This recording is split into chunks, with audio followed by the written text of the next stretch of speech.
Dr. Clark, why are you calling up my phone? Sir.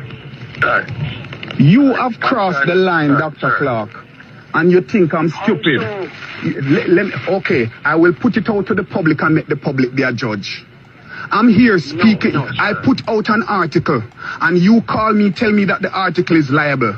And I'm explaining to you where it's factual and so on and so forth. We're going. Now you gone and you clicking, and you doing your investigation, you summarize. You're asking, oh, are you the doctor?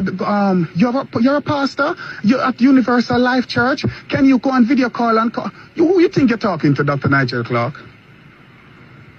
These things, you are a corrupted man. I know, as I said, I'm Jamaican. In the ghetto, I'm born and grow. I elevate myself and move out of the country. And I'm gonna put this out for the public to know. Everything that you've been talking about has been recorded. Let me just let you know that. And it will be out. You're rude, and it just proves how nasty and corrupt. Why the hell you need to see me on a video call? Why the hell is it important to know if I have a church? So you can send out your goon. I know who you is. I know who Dr. Horace Chang is. I know who Andrew Holness is. Ask Patrick Bailey, who is Dr. Jermaine Gordon. I'm a very close friend of Patrick Bailey. And I will put in out the article, this recording. So don't think I'm scared. So send your goons. You're rude. Sure. Have yourself a good night, sir. No, sure. Sir? I'm here. Sir? Hello? Yes, I'm here. Hello? Oh no, sir. You seem to be convinced of a particular point of view. I was simply having a conversation with you. As I said, I know what politics give. No, alright, sir. I know what politics give. I know the corruption. Okay, I know that I am an open. Let me tell you who is Dr. Jermaine Gordon, an open gay person. Yes, who know all of your secret, who know every single one of you, who mingle on that side of the fence and hypocritical in the party. I will blow you out. Go ask Patrick Bailey who you're speaking with. Go and ask Patrick Bailey who you're speaking with. Go and ask Cliff Hughes who you're speaking with. I've been to the up in Cliff Hughes' house with the big parties on the New Year's Eve and see everybody who is there at the gay party them. Only just a set of hypocrite and corruption. Not that I'm leading to say, I'm all for saying Jamaica have its right to stand and say no homosexual law is okay with it. But I'm just showing you the extent of the corruption that I know. Because you're interested to know who you're speaking with. Right, sir. Okay. All right, sir. I really apologize for angering you. I'm just doing my job of interfacing with people who are upset and trying to explain things. No, we're not upset. You got me upset when you asked me to go on video call. When you try to investigate who I am. I'm being. No, sir. I'm just being myself and.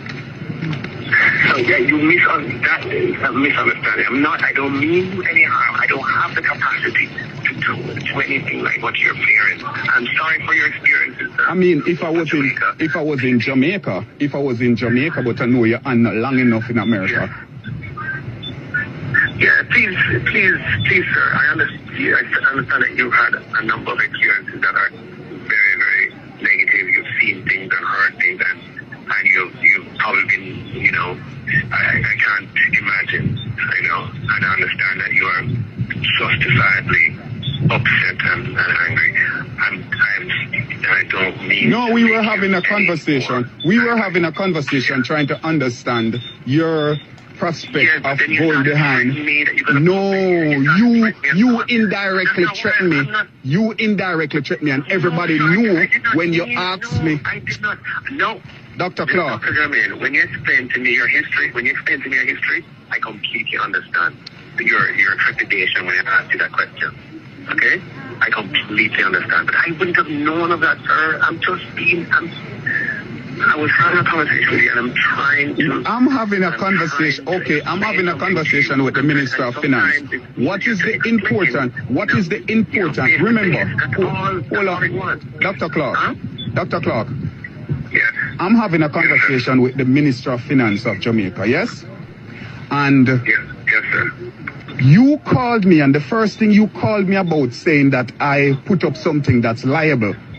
Okay, we move on and we're explaining and we're talking. We're having a dialogue. At no time at all you disrespect me or I disrespect you.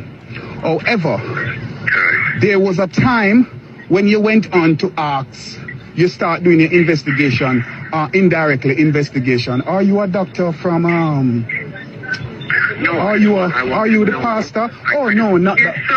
You not that person. Are you? Dr. Gordon. Can you do a video call? Why is the importance for the Ministry of Finance to see me on video call? All that I was doing, Dr. Gordon, all that I was doing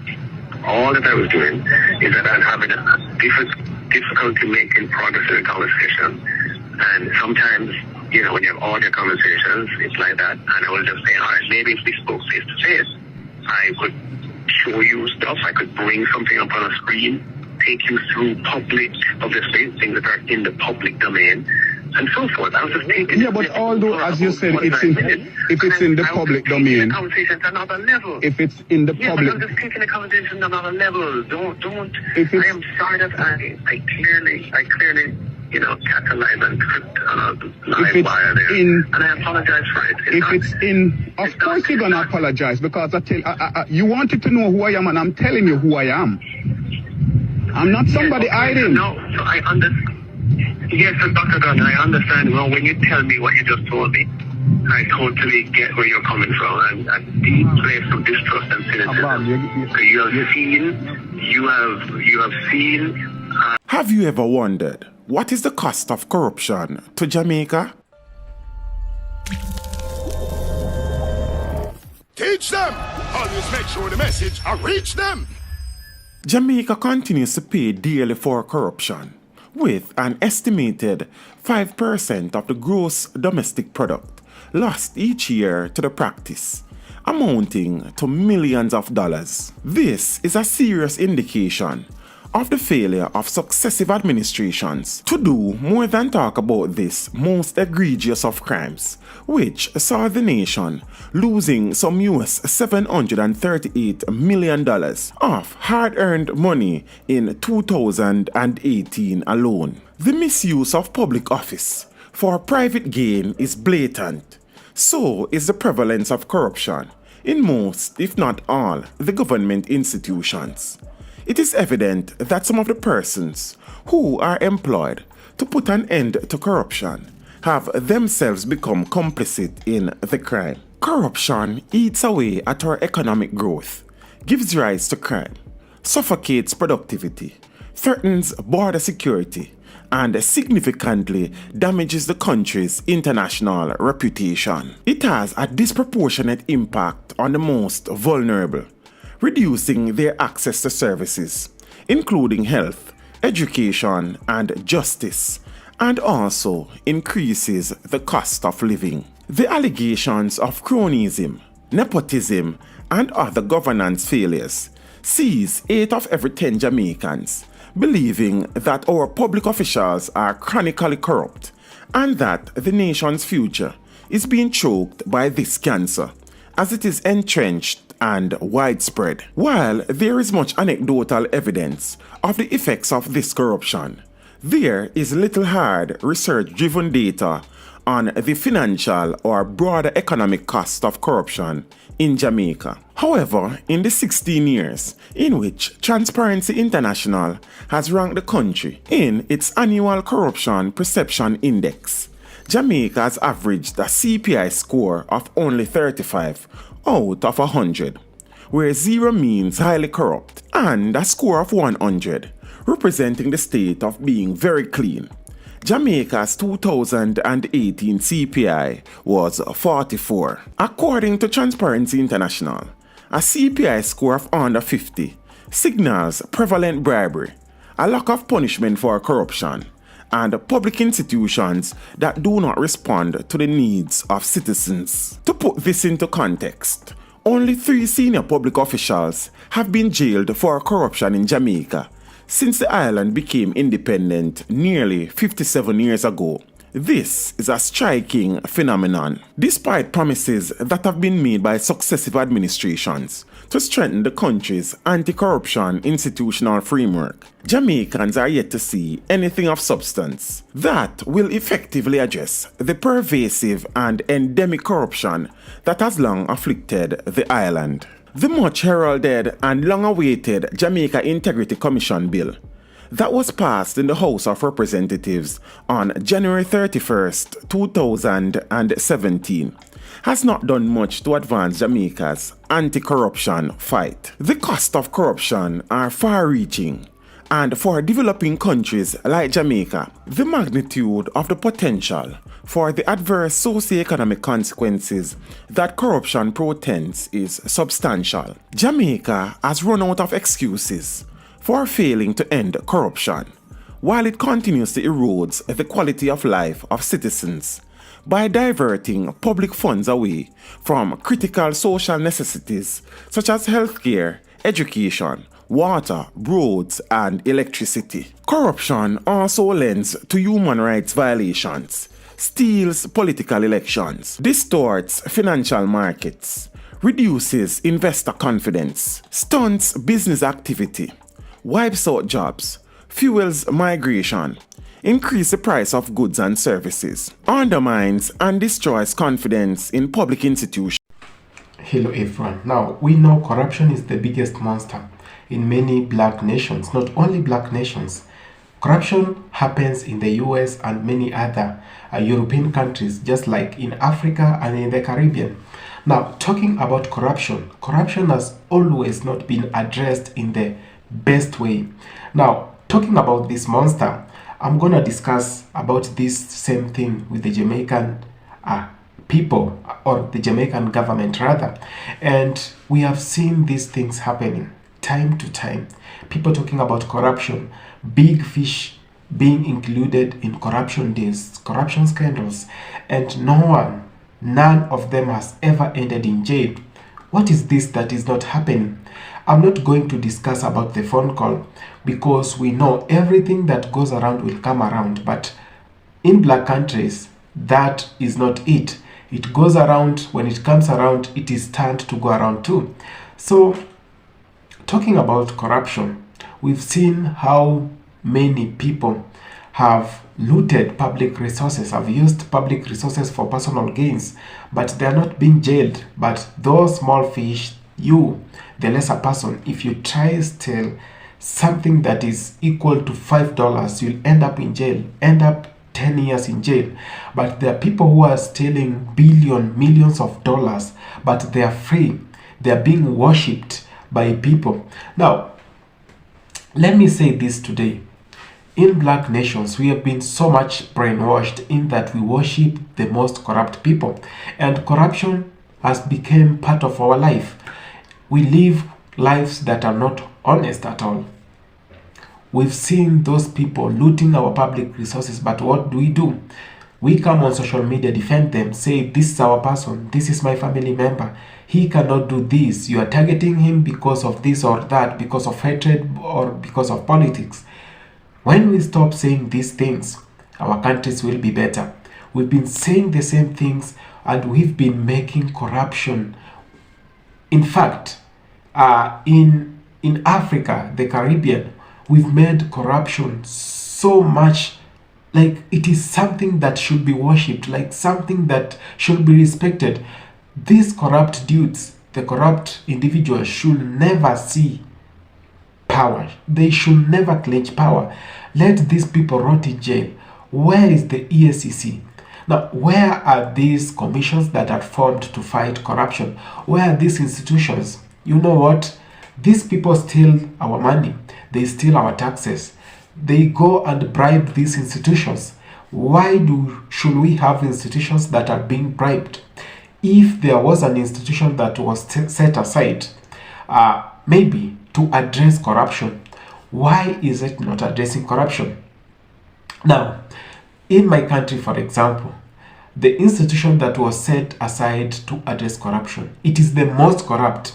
Now, how do you expect some people who are politicians, then a commission is formed.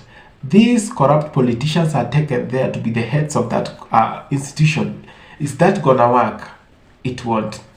Now, I'm not here to mention names. I'm not here to mention the prime minister or any other minister working in his government, or the retired ministers or the retired prime ministers. I'm here to address the monster itself. The earlier we realize that corruption is killing our economy. Imagine someone stealing $50 million.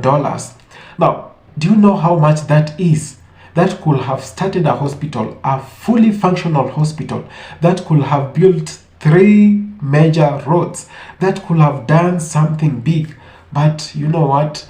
We go on, we keep on praising them. We keep on saying, no, this is my prime minister. No, this is my person. No, this is my minister. So in this case, we make them so powerful. We've continued worshiping them. In fact, they give us the small amounts.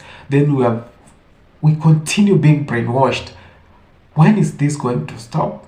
When are we going to realize that it is time not to accept corruption?